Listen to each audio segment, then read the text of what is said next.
that unshakable feeling that reality shifted. I don't remember the exact day or month when it first dawned on me that the world just felt off. Maybe it was somewhere between 2012 and 2015, around the time I was moving from adolescence into early adulthood. But whenever it was, the realization has only grown stronger over time. The logical part of my mind tries to brush it aside. You're just getting older. People's perspectives change. This is normal. And yet, something in my gut insists there's more to it than just me growing up. It's like there's been a cosmic shift, a fundamental rewiring of reality, and we're living in a slightly different realm than we once knew. I suspect other people feel it too. Sometimes a friend or coworker will mention how weird things seem lately, how the texture of life feels subtly altered. It's as if the air we breathe has changed density, or the background hum of existence hits a slightly different key. Even if they don't phrase it quite like that, I can see flashes of recognition in their eyes, like they sense it too. A changing perspective versus a changing world. I'll concede that part of what I'm experiencing can be attributed to my own aging gene. When you're a kid, the world seems magical. The sun can look more vibrant, the days feel longer, and every small detail, like the smell of grass in summer, feels big and significant. As you move into your teens and early 20s, stress creeps in: college, work, relationships, and it can color your perception, making things seem less bright or magical. That's a normal shift, right? Except that's not exactly what I'm talking about. I'm referring to a deeper sense of dislocation, as if the rules of reality took a strange turn. I might sometimes blame it on disillusionment or mental fatigue from adulthood, but there's this persistent feeling that some fundamental property of existence was tampered with or replaced somewhere along the line, and I can't unfeel that. The sun's shifting hue. One of the first things that really drove home this sense of offness is the sun. When I reminisce about my childhood and early teens, the 2000s up to the early 2010s, the sunlight had a distinct warmth, a golden, yellowish-orange tone that tinted afternoons in a comforting glow. My memories of playing outside, biking through the neighborhood, or just lazing in the yard all have that golden hue. It was bright, sure, but it didn't feel harsh. At some point, the sun started to look and feel different. Now, when I step outside, the sunlight can be nearly blinding, almost white in intensity. Instead of that cozy golden wash, it's like a stark beam of white that makes everything appear washed out or overexposed. Is that just me romanticizing old memories? Or maybe pollution or climate changes have shifted the atmosphere? Or is it something bigger? Like we're literally in a parallel version of Earth where the sun's output or spectral composition is slightly different. It might sound absurd, but so many people remark on the sun being whiter nowadays that it feels like a shared phenomenon. Let's talk about the insane string of global events in just the last decade or so. Global pandemic. The COVID-19 crisis upended life worldwide, shutting down entire countries. Overnight, the everyday norms of human contact, travel, and work were upended. Threats of nuclear war. Political tensions soared in ways reminiscent of the Cold War. Saber rattling between major powers. New conflicts erupting where the potential for escalation looms. Natural disasters, earthquakes, wildfires, storms. Yes, these have always happened, but the severity and frequency in recent times feel heightened. Some attribute it to climate change, but part of me wonders if that's the entire story. These cataclysms stack atop each other, fueling the sense that reality itself is unraveling or spiking in chaos. Sure, you can point to the cyclical nature of history.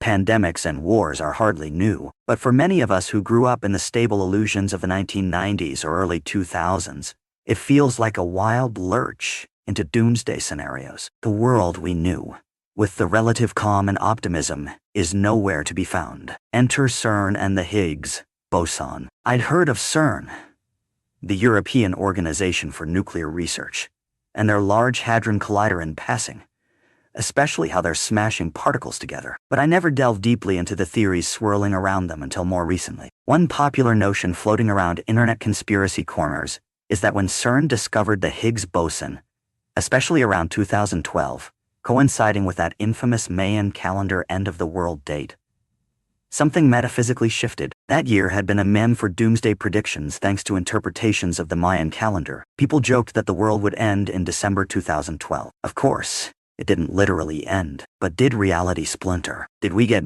booted into a slightly altered timeline? Some folks claim that. They point to the Mandela effect, That phenomenon where large groups of people collectively remember something that apparently never happened, or brand logos they recall differently. Berenstain Bears versus Berenstein Bears. Looney Tunes versus Looney Tunes. Mirror on the wall versus magic mirror on the wall, etc. They argue these are small cracks in the matrix, signs we hop timelines. The Higgs boson was discovered around 2012, and the scientific community hailed it as a major triumph, the so-called God particle that endows other particles with mass. But some corners of the internet say, what if in discovering or interfering with the Higgs field, we messed with the fabric of our universe? Or maybe the experiments triggered a ripple that collapsed or branched out our timeline. Personally, I don't claim to be a quantum physicist, but I admit the timing is suspicious. 2012 is exactly when a lot of people pinpoint feeling this intangible shift, me included. Could we have slipped into another reality? So imagine the scenario. The actual end did happen in 2012. Not an apocalypse, but a moment where the timeline collapsed and we found ourselves in a near-identical reality. Everything looks almost the same, but not quite. The differences are subtle.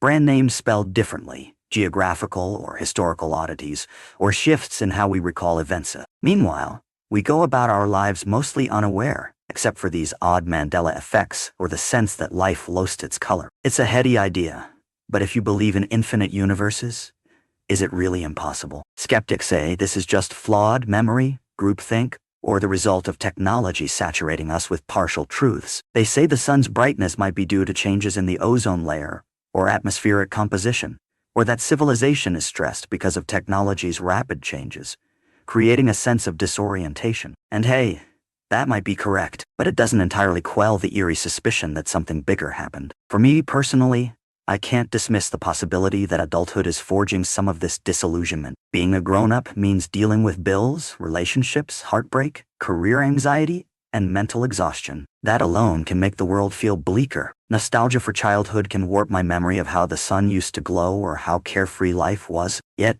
I keep returning to that sense of not belonging here, like I'm living in a slightly broken copy of the Earth. Maybe it's just existential dread, but maybe, and I say this half in jest, half in sincerity, we're each carrying the faint recollection of a previous Earth, a timeline that ended around 2012. Now we're stuck in the aftermath, noticing weird anomalies and chalking them up to illusions or false memories. What cements this feeling for many is the so-called Mandela effect. It's named after Nelson Mandela because a surprising number of people distinctly remember him dying in prison in the 1980s, while in our current documented history, he died in 2013.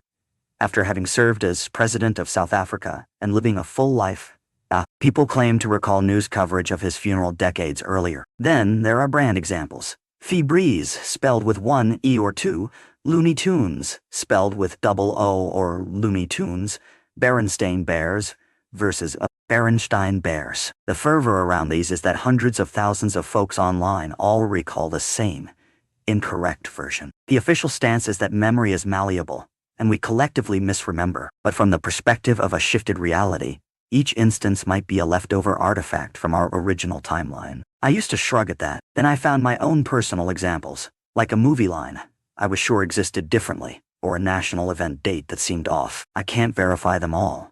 Maybe it's just my memory playing tricks, but the sense that I remember it differently gnaws at me. Again, maybe it's no big cosmic glitch, but in the context of this broader feeling that reality changed, it resonates. Perhaps the scariest part is that everything feels more fragile now. The meltdown of social norms, political extremes, climate anxieties, the rapid infiltration of technology, the pandemic meltdown. It's like a constant drumbeat of everything is going haywire. In the 90s or early 2000s, sure, we had conflicts and problems, but people recall it as relatively stable, a time to dream of a better future. Now, people talk about doomsday in casual conversation, as if we all collectively sense we're near the brink, like maybe 2012 triggered a countdown down. Maybe it's just a coping mechanism to blame a universal shift, rather than accept that we humans messed up. But ironically, the more the mainstream world becomes complicated, the more I find comfort in odd theories like, we jumped timeline. It at least provides an explanation, even if it's outlandish, for why everything feels so off. Acknowledging the feelings. The first step for me was simply admitting that I feel disconnected. Whether it's purely psychological or truly cosmic, acknowledging that sense of this doesn't feel like home anymore helps me navigate it.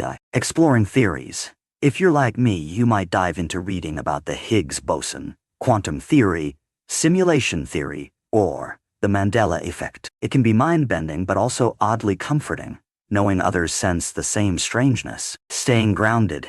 Even if we suspect a shift, we still have to live day to day. I remind myself that even if the sun's color changed or we hopped timelines, I have responsibilities, relationships, and personal goals right here and now. I can't let existential dread paralyze me. Building community. Talking to others who share this feeling of dislocation can be therapeutic. It's not about forming a doomsday cult, but about openly discussing that, yes, life post-2012 is surreal. We can help each other find meaning. Balancing skepticism and openness. I remain open to the possibility that 99% of this is psychology or environment changes, but a part of me is also open to the notion that reality might be more fluid than we realize. The key is not jumping to extremes, but letting the mystery be a conversation starter, not a source of crippling fear. Personal reflections for me. The turning point was 2012. I can't pinpoint an exact day. Maybe it was the speculation about the end of the world that lodged in my psyche. Maybe that was overshadowed by the discovery of the Higgs boson. All I know is that by 2013, I was caught between feeling grown up and feeling that something intangible had vanished. The sun seemed brighter and whiter. The news seemed bleaker. People around me seemed more anxious, more divided, more lost. Friends from childhood also comment on the weirdness. Some say, we're just jaded adults now. Others joke about, we died, and this is purgatory. But it's not always a joking matter. For some, it's a genuine sadness, like longing for a reality we suspect we lost. And that's the part that resonates. The nostalgia for a timeline that might no longer exist. Don't get me wrong, I'm not every day consumed by these thoughts. Mostly I go to work, see friends, watch Netflix. But on quiet evenings, when the sun sets in that slightly unnatural white glare, I get a pang of, this isn't how it used to be. Then I find myself scrolling subreddits or forums where people share their 2012 theories. In a strange way, it's comforting to know I'm not alone in noticing or caring. That phrase from your note resonates. Almost a carbon copy, but not quite. It might sum up the entire phenomenon. If you step back, the world still has the same continents, countries, languages. My family is still my family. My hometown is still on the map. My childhood photos exist. Life's big structures remain in place, but it's the small details, the subtleties in color and tone, the collective sense of weirdness that hint we're in an alternate version, possibly an offshoot timeline created by some cosmic event, or simply our perceptions warping as we age. If it is cosmic, like a timeline slip, then maybe we humans are in the middle of it without any power to revert. We can only adapt. If it's all psychological, then it's a sign that a generation is grappling with adult cynicism in an era overshadowed by global crises. Neither explanation fully dissolves the surreal vibe that the planet is out of alignment. Embrace the mystery. I've learned to accept I might never get a definitive answer. Maybe that's okay. Focus on local realities. Although I sense a big shift, I can still anchor myself in close relationships, in small acts of kindness, in cultivating beauty in my immediate world. That sense of local grounding can offset the cosmic existential dread. Stay curious. Reading about quantum entanglement, parallel universes, the Mandela effect, or spiritual perspectives can be fascinating. Even if I remain skeptical, it expands my mind. Hope. Even if this timeline is wrong, we can shape it into something better. The sense that the world is unraveling might also spark communities to come together, push for solutions, or find deeper meaning in new forms of unity. Inviting more dialogue. I'm not the only one who feels the sun's different, or that 2012 was a cosmic pivot. Nor am I alone in noticing how the planet's turmoil seems heightened. By sharing these thoughts, I hope others who quietly suspect the world just feels off can realize they're not alone. You might chalk it up to the emotional shift from childhood to adulthood, or you might believe wholeheartedly that we hop timelines. Either way, it's worth talking about, because acknowledging these feelings might help us navigate them. The older I get, the more I sense a disconnect from the world I recall, like a beloved movie that's been subtly reshot with different lighting and actors, but the same script. It's enough to keep me questioning, and maybe, in that questioning, lies the possibility of forging a new sense of belonging, even if the old sense of normal is gone. So,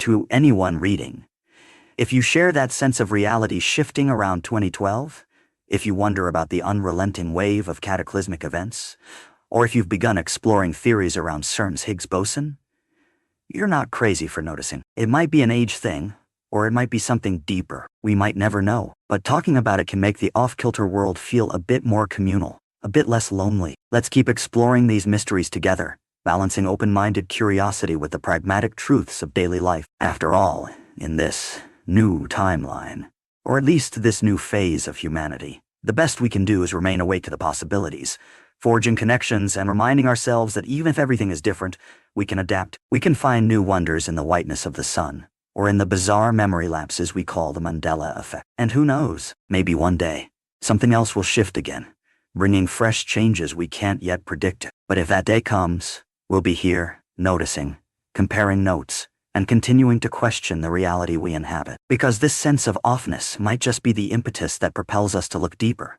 beyond the surface illusions, to discover truths about ourselves and the cosmos we might otherwise miss.